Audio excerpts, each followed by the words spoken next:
예수님의 형상을 입으십시오라는 제목으로 은혜를 좀 나누고자 합니다. 우리가 예수님 잘 믿고 신앙생활을 주님 주신 사명 따라 잘 할 수 있는 방법은 성령님이 도와주시는데, 그러한 말씀을 예수님의 형상을 입으십시오라는 제목으로 조금 오늘 은혜를 나누고자 합니다. 인간은 하나님의 형상대로 지음을 받았습니다. 믿으십니까? 창세기 1장 27절 말씀 보시면 하나님이 자기 형상 곧 하나님의 형상대로 사람을 창조하시되, 하나님의 형상으로 아담과 하와를 창조하셨습니다. 그리고 하나님께서 아담과 하와를 창조하시고 창세기 1장 28절 말씀 보시면 하나님이 그들에게 복 주시며, 같이 읽겠습니다. 하나님이 그들에게 이르시되 생육하고 번성하여 땅에 충만하라, 땅을 정복하라, 바다의 물고기와 하늘의 새와 땅에 움직이는 모든 생물을 다스리라 하시니라. 생육하고 번성하고 땅을 정복하라, 이 땅에 있는 모든 물고기, 하늘에 나는 새까지 모든 생물을 다스리라. 하나님의 형상으로 지음받은 우리는 하나님과 영적인 교제를 나누면서 생육하고 번성하면서 이 땅을 정복하고 다스리라고 하나님이 원대한 꿈을 주시면서 지으셨습니다. 지음 받았습니다. 이렇게 지음받은, 하나님의 형상대로 지음받은 우리가 아담 할아버지, 하와 할머니의 그의 안타까운 죄로 말미암아 죄가 들어와 버렸어요. 먹지 말라는 선악과를 따먹음으로 말미암아 죄가 들어와가지고 하나님의 형상이 깨졌습니다. 참으로 안타까운 노릇이죠. 우리가 본 적도 없고 들은 적도 없고 어떤 사람들은 알 수도 없는 인간의 첫 조상이 죄를 지음으로 말미암아 죄성이 들어왔습니다. 죄를 지을 수밖에 없는 성품이 인간에게 들어와 버린 거예요. 선악과를 따먹는 죄가 유전이 된 게 아니라 죄성이 유전이 돼서 인간은 태어날 때부터 악한 존재가 되어버렸어요. 그 죄를 다스리지 않으면 죄의 싹은 사망이요, 사망은 지옥불로 떨어지는 그런 멸망의 존재로 되어버린 겁니다. 실제로 아담과 하와의 첫 번째 아들 가인, 그리고 두 번째 아들 아벨 아시죠? 가인과 아벨. 아담과 하와의 그 죄성이 유전된 것 같습니다.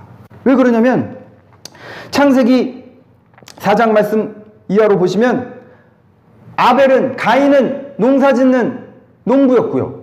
그리고 아벨은 양치는 목동이었습니다. 그리고 서로의 일을 열심히 해서 하나님 앞에 제사를 드리는데, 가인과 아벨이 자기의 농작물로, 자기의 양의 새끼들로 하나님 앞에 제사를 드렸습니다. 그런데 하나님께서는 가인의 예배를 받지 않으셨어요. 가인의 제물을 받지 않으셨습니다. 그의 제사가, 그의 예배가 하나님 앞에 온전하지 못했던 거였죠. 마음이 삐뚤어져 있었습니다. 하나님께서 받지 않으시자 가인이 화가 났습니다. 창세기 4장 4절부터 5절까지의 말씀 보시면 아벨은 자기도 양의 첫 새끼와 그 기름을 드렸더니 여호와께서 아벨과 그의 제물은 받으셨으나 가인과 그의 제물은 받지 아니하신지라. 하나님께서 안 받으셨어요. 하나님이 잘못된 겁니까? 가인이 잘못된 겁니까? 가인이 잘못된 거예요. 하나님 앞에 온전한 잘못된 마음으로, 잘못된 품행으로 제사를 드리니까 하나님께서 그 제물을 받지 않으셨습니다. 안색이 변했어요. 우락부락 화가 났죠. 하나님께서 말씀하십니다. 창세기 4장 7절 말씀 보시면 가인에게 말씀하시죠. 내가 선을 행하면 어찌 낯을 들지 못하겠느냐. 선을 행하지 아니하면 죄가 문에 엎드려 있느니라. 죄가 너를 원하나 너는 죄를 다스릴지니라. 말씀을 잘 보십시오. 선을 행하지 아니하면 우리 인간이 죄를 원하는 게 아니라, 이게 주어가 바뀌어 있어요. 죄가 우리를 원한다고 돼 있어요. 죄가 우리의 문 앞에 엎드러져 기다리고 있대요. 그러니까 우리가 죄를 원하는 게 아니라 우리의 마음이 불편할 때 죄가 우리의 마음의 문 앞에 엎드리고 있는데, 우리가 그때 돌이켜서 죄를 물리치고 죄를 다스리고 다시 하나님께로 돌이켜 회개하지 않으면 그 죄가 우리를 덮쳐버리는 거죠. 가인은 그렇게 내버려뒀어요. 죄가 너를 원하니까 그 죄를 다스리라고 하신 하나님의 말씀을 가인은 무시하고 바로 7절 말씀 뒤에 8절 말씀 읽어보시겠습니다. 같이 읽어보겠습니다. 시작. 가인이 그의 아우 아벨에게 말하고 그들이 들에 있을 때 가인이 그의 아우 아벨을 쳐 죽이니라. 죄를 다스리지 못하고 아벨을 그냥 돌로 쳐 죽였습니다. 첫 살인을 저지른 인간이 되어버린 것이죠. 가인은 죄를 다스리지 못했어요. 저와 우리 사랑하는 성도님들도 예수님 믿고 구원을 받았지만 여전히 옛사람이 내 안에서 쓴뿌리가 부정적인 환경 가운데, 어려움 가운데, 고난 가운데 닥치면 원망과 불평과 세상을 향한 다른 사람을 향한 시기심과 질투심과 이런 것들이 막 올라오죠. 그래서 막 분을 내기도 하고 안 좋은 말들을 쏟아내기도 하고 행동들을 하기도 하죠. 죄를 다스려야 돼요. 우리의 마음을 다스려야 됩니다. 그렇지 않으면 그 죄가 점점 커서 육심이 잉태한 즉 뭐를 낳고요? 죄를 낳고, 죄가 장성한 즉 뭐를 낳는다고요? 사망을 낳느니라. 내버려두면, 죄를 다스리지 않으면 가인처럼 다른 사람을 살인하는 죄를 범하게 되는 겁니다. 가인이 쫓겨났죠. 그 살던 곳에서 하나님의 벌로 말미암아 쫓겨났어요. 너 여기서 나가! 이해준에게 평소에 얘가 제가 말하죠. 사퇴하세요! 사퇴하세요! 그렇게 할 거면 사퇴하세요! 네? 이게 어떤 정치인을 풍자하는 개그맨이 뭐 이렇게 토크쇼에서 나오기만 하면 사퇴하세요! 그러더라고요. 하나님의 자녀에서 퇴장당했어요. 가인이. 사퇴하세요! 해가지고 쫓겨난 겁니다. 가인이 쫓겨났어요.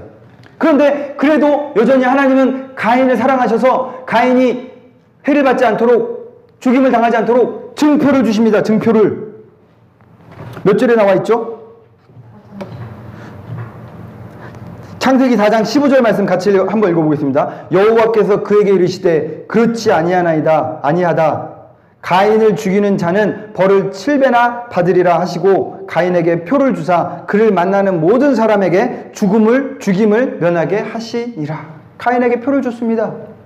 죽음을 면하게 하는 증표를 준 것이죠. 그런데 가인과 그의 자손들은 이 증표를 어떻게 사용한지 아십니까? 죄가 점점 유전되어가지고 더 커져가지고요. 가인의 자손 라멕이라는 자손이 있어요. 창세기 4장 23절부터 말씀 보시면, 창세기 4장 23절로 24절까지의 말씀을 보시면 라멕이 아내들에게 이르되 아다와 실라여 내 목소리를 들으라. 라멕의 아내들이여 내 말을 들으라. 나의 상처로 말미암아 내가 사람을 죽였고, 살인을 저질렀어요. 라멕이요. 그런데 자기의 상처로 말미암아 사람을 죽였고 나의 상함으로 말미암아 소년을 죽였도다. 조상 가인과 같은 살인을 저지르는데 자기의 그 조상으로 하나님께로 받은 그 조상의 그 증표를 살인의 무기로 쓴 거예요. 24절 말씀 같이 한번 읽어보겠습니다. 시작. 가인을 위하여는 벌이 7배일진데 라멕을 위하여는 벌이 77배 1이로다.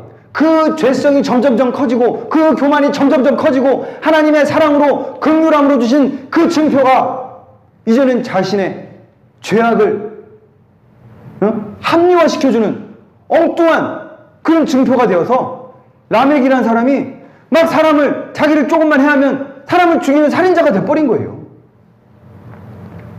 어찌 보면 이 시대의 사람들이, 하나님을 믿지 않는 사람들이 가인의 자손 라멕처럼 이렇게 정말 괴물처럼 변해가는 세상이 되어가는지도 모르겠어요.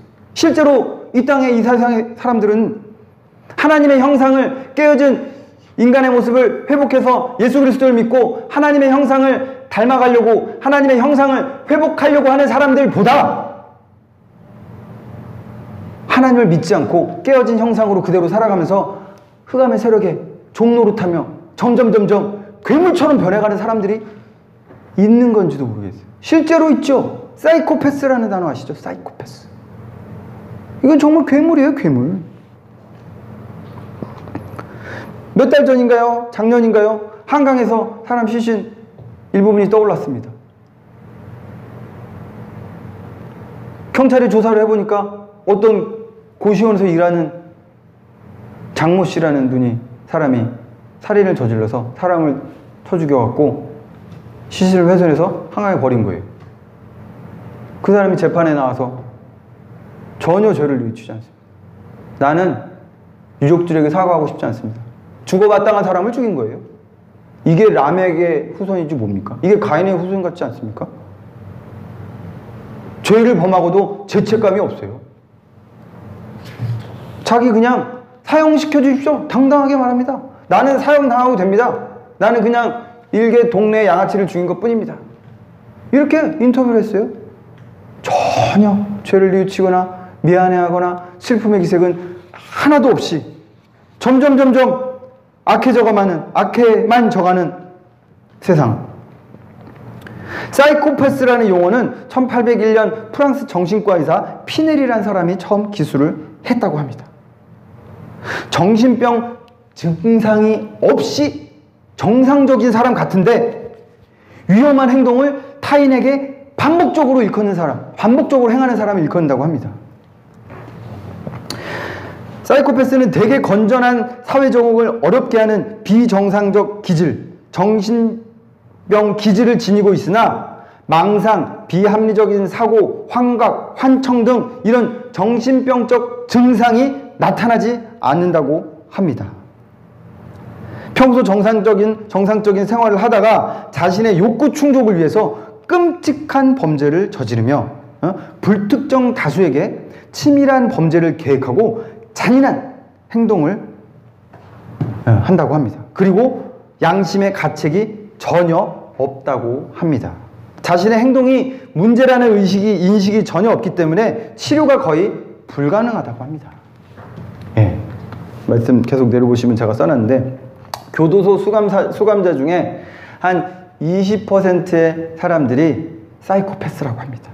그리고 나머지 한 75%의 사람들은 반사회적 인격장애, 반사회적 성격장애 사람들이라고 합니다. 제가 반사회적 성격장애에 대한 부분도 조금 찾아봤어요. 인터넷으로. 하나님을 믿지 않는 사람들은 하나님의 형상을 회복하려고 하지도 않고 전혀 그런 것에 신경 쓰지 않으며 자기가 원하는 대로 자기의 감정에 충실해서 자기가 느끼고 보고 자기의 세계관, 잘못된 흑암의 영에 이끌려서 살기 때문에 점점 뭐 사이코패스가 안 된다 할지라도 반사회적 이런 인격 장애를 갖고 있는 사람들이 많은 것 같은데 우리 상은 사모님도 한번 유심히 보시기 바랍니다. 이게 좀 도움이 될 것 같아요. 왜냐하면 아이들을 가르치고 있기 때문에. 이 다음 중 3가지 항목 이상만 적용이 되면 반사회적 인격 장애라고 합니다. 반사회적 인격 장애를 가지고 있는 사람들의 50%의 사람들이 교도소로 들어간대요. 많이들요. 첫 번째, 반복적인 범법 행위로 체포되고 법률적 사회 규범을 따르지 않는다. 거짓말을 반복하거나 자신의 이익, 쾌락을 위해 타인을 속이는 사기성이 있다. 충동적이며 계획을 세우지 않고 행동한다. 쉽게 흥분하고 신체적으로 타인을 공격하는 일을 반복한다. 자신 혹은 타인의 안전을 무시한다. 이 지금 사이코패스라는 사람들이 아니에요. 그냥 일반적인 사람들인데 사회 부적응자, 반사회적 인격장애를 가진 사람들이라는 거죠. 시종일관 무책임하다. 일정한 직업이 유지가 되지 않고 재정적 책임을 다하지 못한다. 남에게 해를 끼치거나 남의 물건 훔치는 것에 대해 양심의 가책을 느끼지 못한다고 합니다. 이 반사회적 성격 장애는 이 조항에서 한 3가지 이상만 적용되면 반사회적 성격 장애 진단을 받는다고 합니다. 그런데 나이가 중요해요. 만 18세 이상 된 사람들에게 이 항목이 적용됐을 때 반사회적 성격 장애라고 하고, 그리고 만 15세 이하인 사람들에게 나타났을 때, 그러니까 청소년 아이들에게 이러한 증상이 나타났을 때는 그때는 반사회적 성격 장애라고 하지 않고 품행장애라고 하는 거예요. 그래서 이 품행장애 아이들은 부모님의 일관성 없는 양육 방식, 잦은 다툼, 학대, 그리고 부모님의 이런 그런 보살핌을 받지 못한 사춘기를 겪은 아이들이 품행장애의 성향을 보이는 경우가 많은데, 이 아이들이 자라서 18세가 돼서 성인이 돼서 그러한 행동이 여전히 보여지면 반사회적 성격 장애로 진단을 내리시다는 것이죠. 그리고 이 반사회적 성격 장애라는 진단을 받으면 고치기가 너무 어렵대요. 너무 어렵다는 거예요. 그래서 이러한 품행 장애를 갖고 있는 아이들을 선진국에서는 특별히 학교나 여러 기관에서 잘 관리를 한다고 합니다. 전문 상담 선생님들을 학교에 배치를 한다든지, 그 아이들을 잘 교화시켜서 바르게 교정하지 못하고 18세가 넘어서 20살 넘어서 품행장애, 반사회적 성격장애를 갖고 살아가면 그때는 교정이 힘들어지고 50% 정도의 사람들이 범죄자가 돼서 교도소로 들어가게 된다는 것이죠. 그래서 저도 우리 상은 사모님이 학원을 하지만 우리 아이들을 정말 잘, 제 자식은 예준이밖에 없지만 우리 대한민국의 한 나라의 미래가 우리 청소년과 아이들에게 있는 줄로 믿습니다.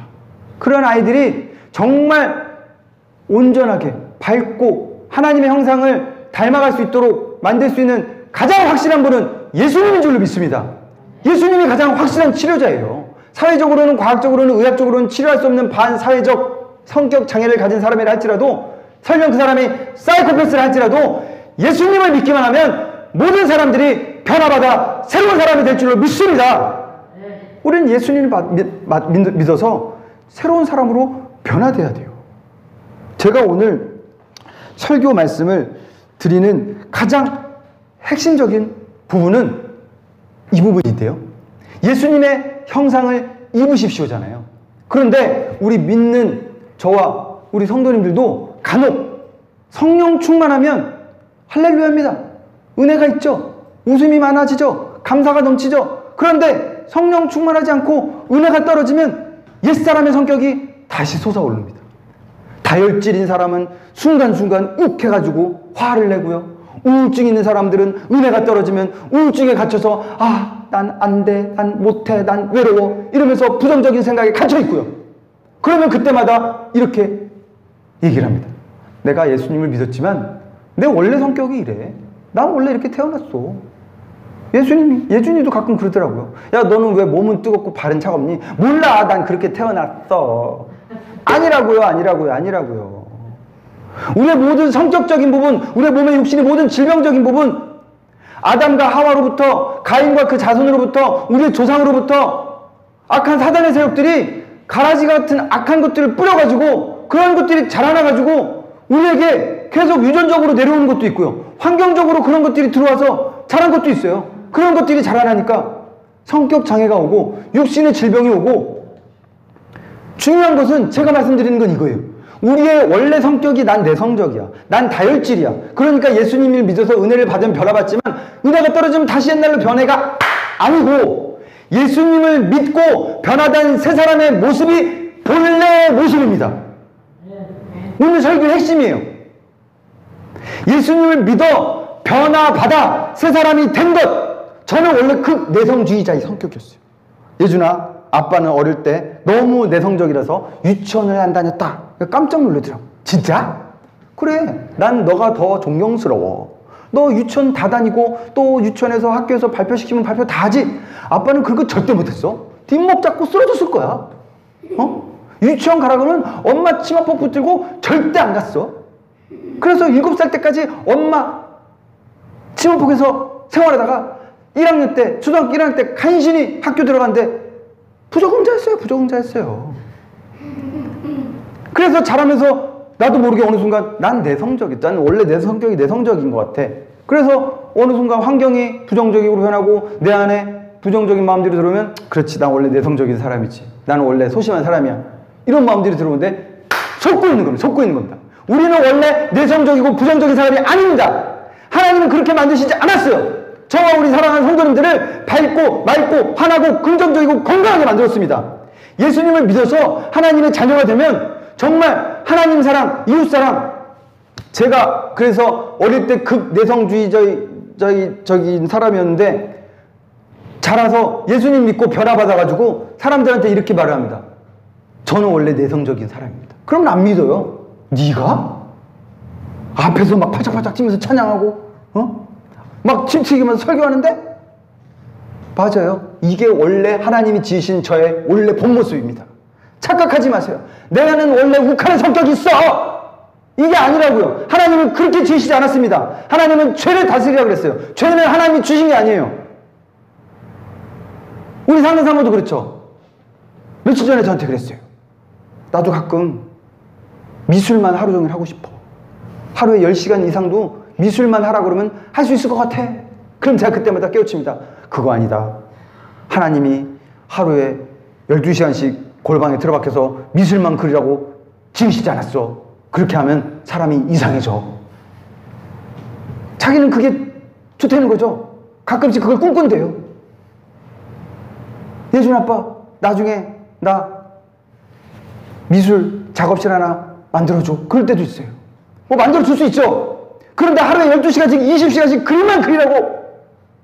뭐 하나님의 뜻이면 하나님의 비전이 있어서 뭐 멋진 성화를 들여서 레오나르도 다비치의 2세가 돼가지고 아시잖아요. 아닌 거. 사람이 이상해져요. 폐쇄적으로 바뀌고 엉뚱한 생각하고 우울해져요. 허리 나빠지고 눈 나빠지고. 아시잖아요. 하나님은 우리 인간을 하나님 사랑, 이웃 사랑 밟고 환하게 꿔주고 나눠주고 베풀면서 주님 복음 전하라고 지금 받았다니까요. 그게 본래의 모습인 줄로 믿습니다. 그 본래의 모습을, 변화받은 우리의 모습을 유지하려고 성령을 늘 구하고 말씀 안에서 기도 안에서 충만하게 돼 있어야지. 은혜 좀 떨어지면 나 원래 예성껏 이래. 나 원래 욱해. 나 원래 우울한 사람이야. 자꾸 자기를 가두려고 하죠. 그러면 안 된다는 겁니다. 본래라는 생각을 바꾸십시오. 완전히 바꾸셔야 돼요. 이번 주에 제가 그 마음을 하나님께 받았습니다. 하나님을 믿고 예수님을 믿고 변화된 우리의 밝고 환하고 긍정적이고 하나님께서 주신 형상, 새 사람이 된 것이 우리의 본래의 모습이라는 것이지요. 말씀 에베소서 4장 22절 24절까지의 말씀을 읽고 오늘 예배를 마치고자 합니다. 에베소서 4장 22절로 24절까지의 말씀 같이 한번 읽어보겠습니다. 너희는 유혹의 육심을 따라 썩어져가는 구습을 따르는 옛 사람을 벗어버리고 오직 너희의 심령이 새롭게 되어 하나님을 따라 의와 진리의 거룩함으로 지으심을 받은 새 사람을 입으라. 아멘. 아멘. 예수님을 믿은 우리 저와 사랑하는 성도님들은 이미 새로운 사람이 된 줄로 믿습니다. 새로운 사람으로 이 한 주간도 하나님의 형상을 닮아가며 예수님의 형상을 닮아가는 귀한 우리 예수비전교회 성도님들 되기를 예수님의 이름으로 축원합니다.